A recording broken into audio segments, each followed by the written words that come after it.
When I met and had known a little about the Daughters of St. Paul, I readily observed that they're different. Their apostolate is different from the other congregations that I already knew then. That's what attracted me to the Daughters of St. Paul. First is the spirituality of the Daughters of St. Paul, which is deeply rooted in the Word and the Eucharist. Second is their simplicity of life, which I experienced when the sisters invited me to join them in their mission in Camotes Island, Cebu. Third is the mission of bringing the Word of God in its various forms to families, visiting them in their homes and going to places where people are, like in offices, schools, churches, markets, etc. Back in my college days in nursing, I used to bring black bag filled with contraceptive materials.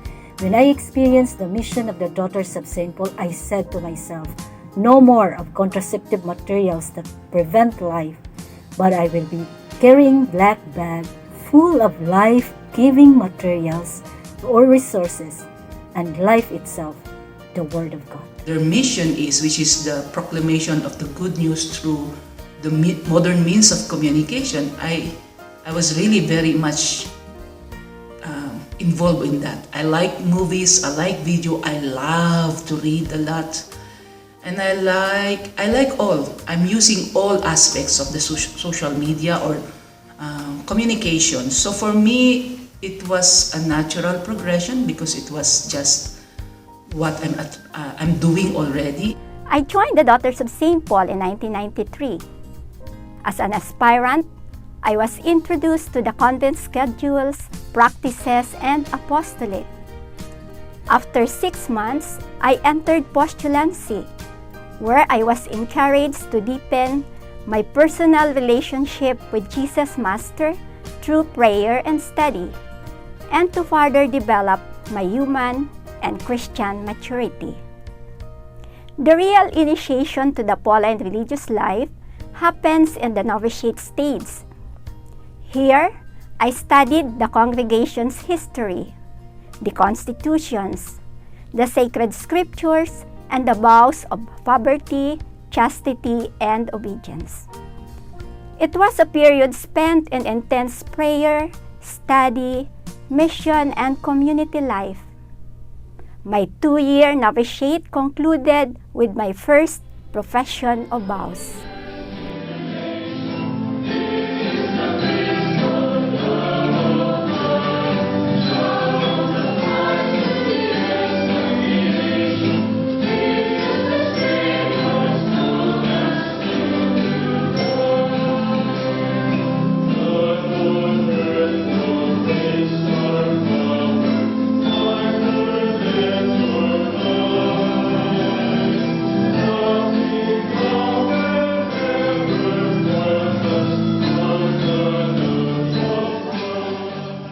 As a temporary professed sister, my juniorate years were spent in profound discernment and academic formation. I was sent to study theology at the Loyola School of Theology. I was also engaged fully in the congregation's apostolic and missionary work. After 6 years of renewing my vows every year, I finally made my perpetual profession of vows as a daughter of St. Paul, a lifelong commitment to embrace with my whole being the life of living the gospel of Jesus Christ.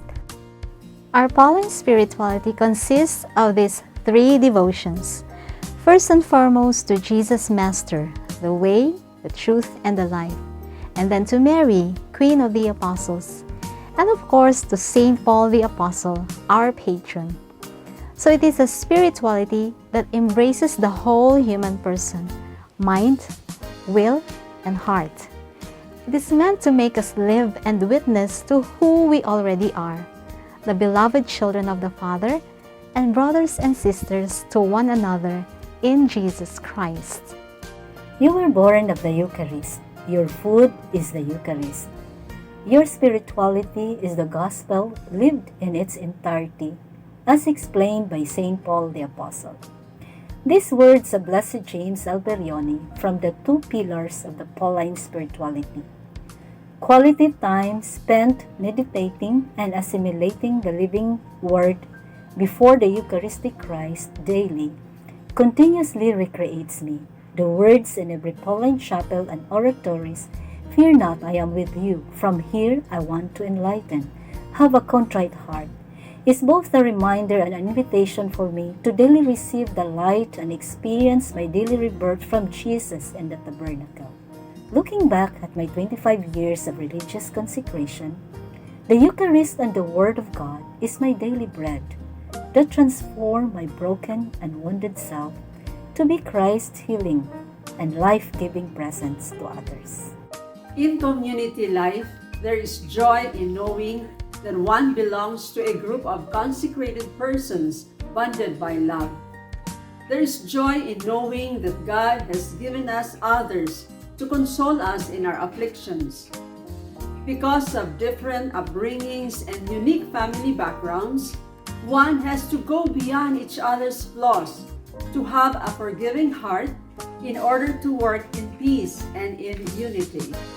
Part of our consecrated life is to make the vows of poverty, chastity, and obedience, which are the counsels of the gospel or evangelical counsels. And our founder, Blessed James of Leone, has often said that poverty is the greatest wealth, chastity is the greatest love, and obedience is the greatest freedom. And Pauline poverty has certain characteristics. They are to preserve, to renounce, to build, to produce, and to provide. The proclamation of the good news through the modern means of communication is, for me, the mission is the same in the sense of it's the mission of God. It's the good news of Jesus Christ. And the means of social communication continues to grow, continues to develop, continues to improve. But still, from my own experience here in South Africa, the need to use still the traditional means, which is the books, the CDs, the bookstore, the going to the parishes, the meeting people in the peripheries, going with them is still very much present and has to be there because there's an actual encounter with someone. They're meeting people where they are, is still there. But at the same time, we need to adapt to what is also needed at the moment. After the pandemic, there's a lot of even during the pandemic, there's a lot of questions how we can reach more people, how we can use the different means of communication now, especially in the social media and in the internet. We need to also go into that because a lot of our people, Catholics, a lot of Christians, go also into that searching for something that can help them in their spiritual life. So it is our responsibility to answer to that desire of the people to search in their searching of where Jesus is amidst the situation, amidst the experience of their life. Venerable Majorino Vigolongo, a young Pauline saint, had set himself the goal of progressing every day in all aspects of his life, such as in the apostolate, especially in his spiritual life, because he had this great desire for holiness. That is also my dream for the next 25 years of my Pauline consecrated life. I dream, I desire to grow more in love, patience, wisdom, to age gracefully and happily doing the will of God, even in the ordinariness of life. I will also ask the Lord to give me a grateful heart, for I know that a grateful heart always sees the good in everything. My dream for the next 25 years personally would be to grow in love of the Lord and of my neighbor, to grow in other-centeredness, and to always put Christ at the center of my life. On the congregational level, my dream for the next 25 years is that We will continue to grow in our relevance and spreading the good news through the media and, of course, through our very lives. To continue growing in my spiritual journey, to continue discovering the beauty of the mission and also the beauty of our apostolate. Sharing in that mission is for me very fulfilling. So for me, my dream is that we can grow in our networking properly, that even in those areas that we don't have Daughters of St. Paul, as long as there is like one of the family there, one of the Pauline family there, we can still reach out to all the people, especially those in the peripheries, the poor, the neglected, those who cannot or was not able to use the internet. Not only for the next 25 years, but beyond, is the wish and prayer of Prima Maestra for all of us daughters of St. Paul to become saints. May we become holy apostles of social communication, becoming tangible, visible signs of the presence of Jesus Master in the midst of our sisters and brothers, in their joys and especially in their sufferings.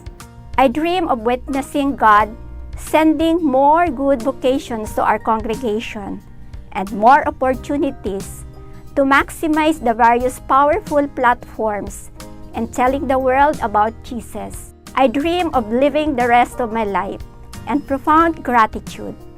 Yes, I am forever loved and I am forever grateful.